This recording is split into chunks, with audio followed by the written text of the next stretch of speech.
Para el presente trabajo grupal, vamos a analizar lo que son los métodos de cálculo para redes malladas. En este caso vamos a hablar de tres métodos, que es el método de Newton-Raphson, el método de la teoría lineal y el método del gradiente hidráulico. Primeramente les voy a hablar acerca del método de Newton-Raphson. Método de Newton-Raphson. Este método fue aplicado por primera vez al cálculo de distribución de redes de agua potable por Martin y Peters en 1962 y 1963. En 1963 aparece la primera norma técnica para tuberías de PVC. El algoritmo desarrollado por estos investigadores escribieron ecuaciones de pérdida por fricción en cada tubería en términos de caudal. La ecuación resultante relacionaba el caudal con las alturas pisométricas aguas arriba y aguas abajo de cada tubo. Si estas ecuaciones son sustituidas en las ecuaciones de conservación de la masa, en cada nodo se obtienen tantas ecuaciones no lineales como número de uniones en términos de las alturas de los nodos. Por último, utilizando una expansión de las series de Taylor, lograron linealizar las ecuaciones y resolverlas por el método de Newton-Raphson. La, la principal diferencia entre este método y el de Hardy-Cross radica en que corrige de manera simultánea las suposiciones de altura pisométrica o caudal para toda la red. Esto implica que converge mucho más rápido que los métodos de Hardy-Cross, además de que tiene unas ventajas computacionales muy amplias. Su desventaja es que no es adecuado para el cálculo manual, puesto que requiere de la inversión de matrices. Este método requiere varias secuencias de pasos, para lo cual lo explicaré mediante un ejercicio de aplicación para el diseño de red cerrada por el método de Newton-Raphson.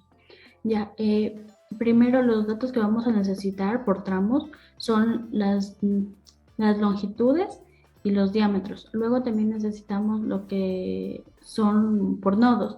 En este caso serían los caudales y su elevación. Para poder hallar la presión correspondiente. También es necesario tener la elevación del tanque o los tanques que tengamos. En este caso ponemos de un tanque que tiene una elevación de 530. Ya. Y en este caso también tenemos el coeficiente C de Hazen-Williams, lo cual nos indica que usemos la ecuación correspondiente. Para empezar, lo que requerimos es tener caudales en las tuberías, ya que sí contamos con los caudales por nodos.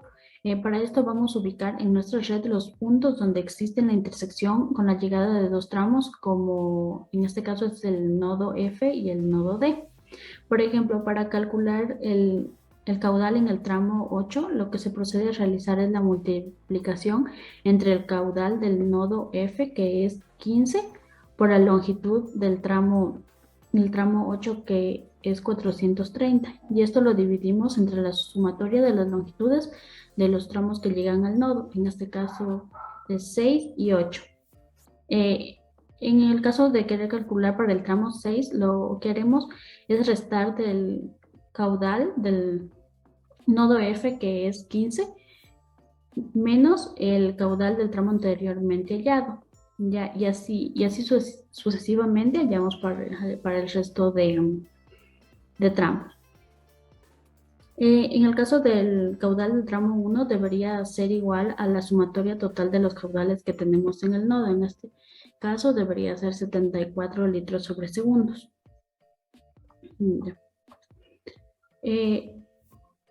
Seguidamente procedemos a iniciar con el método. Para ello partimos realizando lo que es el cálculo del coeficiente K y las pérdidas de carga.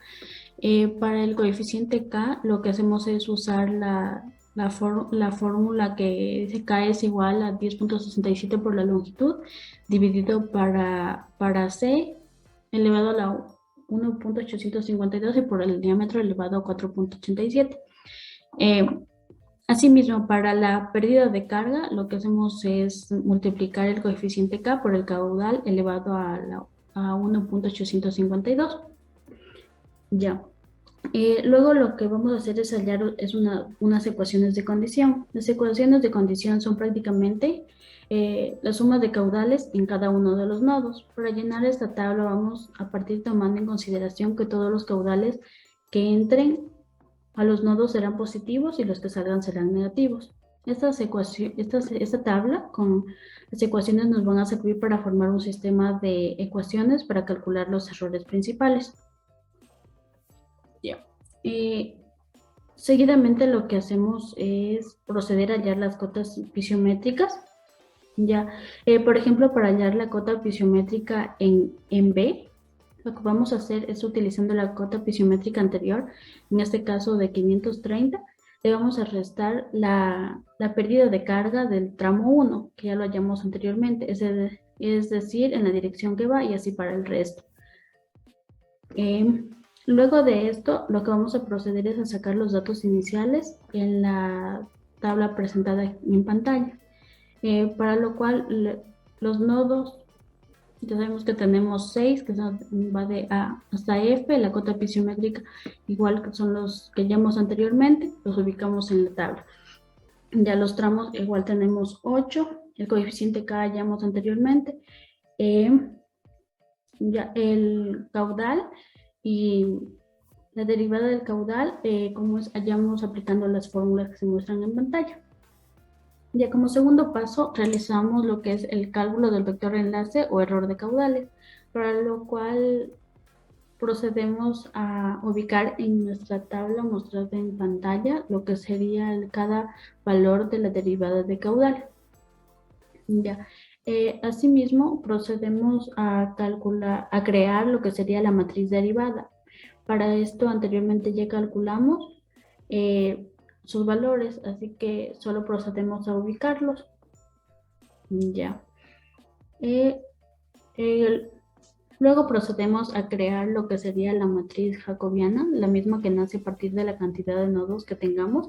En este caso tenemos 6 nodos, así que nuestra matriz va a ser de 6 por 6. Ya, para empezar a llenar esa matriz procedemos a ubicar en diagonal los valores hallados en la matriz derivada, pero estos con signo negativo. Ya, para llenar el resto de valores debemos ver la configuración de nuestra red y sus conexiones con los nodos, y de esa manera vamos llenando. Y en los demás lugares donde no hayan datos, lo que procedemos a hacer es a llenarlos con 0 para no dejar vacío y poder realizar la matriz. Ya. Finalmente corregimos, para esto restamos lo que sería la cota pisiométrica anterior menos delta H, y así tendríamos la cota pisiométrica corregida. Y con estos valores podemos realizar una segunda iteración y así sucesivamente. Método de la teoría lineal.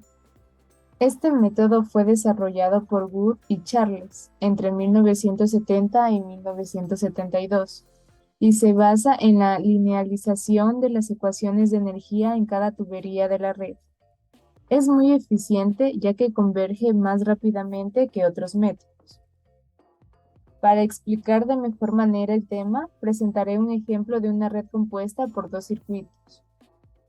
Esta red cuenta con datos previos al desarrollo como la demanda, cotas, longitudes y diámetros de tubería en cada nodo. Para el desarrollo, iniciamos determinando el coeficiente C y K aplicando las fórmulas correspondientes para cada nodo. Una vez determinados los coeficientes, se procede a realizar la primera iteración, que consiste en proponer caudales para aplicar la fórmula señalada. En este caso consideramos un caudal de 1 para todo. Ya obtenido el K', se plantean las ecuaciones de continuidad y de conservación de energía para poder construir la matriz que nos ayudará a determinar los caudales internos. Se repiten las iteraciones hasta que los caudales sean tan parecidos en 2 iteraciones sucesivas, teniendo en cuenta que el grado de aproximación es definido por el diseñador, considerando el tamaño de la red y los caudales de consumo en cada uno de sus nodos. Bueno, en el siguiente ejemplo realizaremos el cálculo de una red mallada mediante el método de gradiente hidráulico, en el que calcularemos las presiones en cada uno de los nodos que se presentan a continuación. Tenemos un total de 8 tuberías con 2 mallas, en las cuales a su lado derecho se presentan sus características, como la longitud, la elevación de cada nodo y la demanda en litros por segundo que representa cada uno de ellos. A diferencia del método del nodo, en este caso se toma en cuenta el nodo explícitamente, es decir, que en primer lugar, para resolver el problema por este método matricial, así mismo aplicando el método del gradiente hidráulico, es aconsejable realizar un chequeo de las pérdidas. Para esto recurrimos a la ecuación de Darcy-Weisbach y aplicamos unos valores bastante redondeados para la fricción, como por ejemplo puede ser 0.02 y la velocidad asumida de 1 metro por segundo en cada uno de los circuitos. Asimismo tenemos aquí calculadas un QIJ en metros por segundo para cada uno de los tramos y la derivada de la razón entre Q sobre QH. Procedidamente pasamos a hacer la sumatoria, realizando un método matricial, claro está, pasamos a hacer la sumatoria de cada uno de los caudales en cada uno de los nodos, obteniendo así una matriz de caudales para esta matriz. Asimismo, hacemos la derivada de Q sobre QH para cada uno de los caudales en cada uno de los nodos, obteniendo otra matriz resultante que se presenta ahí en el lado derecho de la diapositiva. Así tenemos la matriz resultante con los valores de Q y J y la derivada de Q sobre QH, y obtenemos una matriz principal producto de la sumatoria de cada uno de los caudales en cada uno de los nodos. Así procedemos a realizar el método matricial obteniendo el resultado de una matriz de H1 para cada uno de los nodos y obteniendo valores resultantes que se indican en la parte derecha de la diapositiva. Realizadas las correcciones de la matriz resultante obtenida anteriormente, se realiza una matriz inversa y se la multiplica por las correcciones obtenidas, obteniendo nuevos datos para cada uno de los DHs en cada uno de los nodos. Finalmente, se calcula la presión en cada uno de los nodos y se va realizando iteraciones de acuerdo sea conveniente hasta el valor más acercado. En este caso se han realizado 2 iteraciones en las que se presenta el valor de la presión en cada uno de ellos.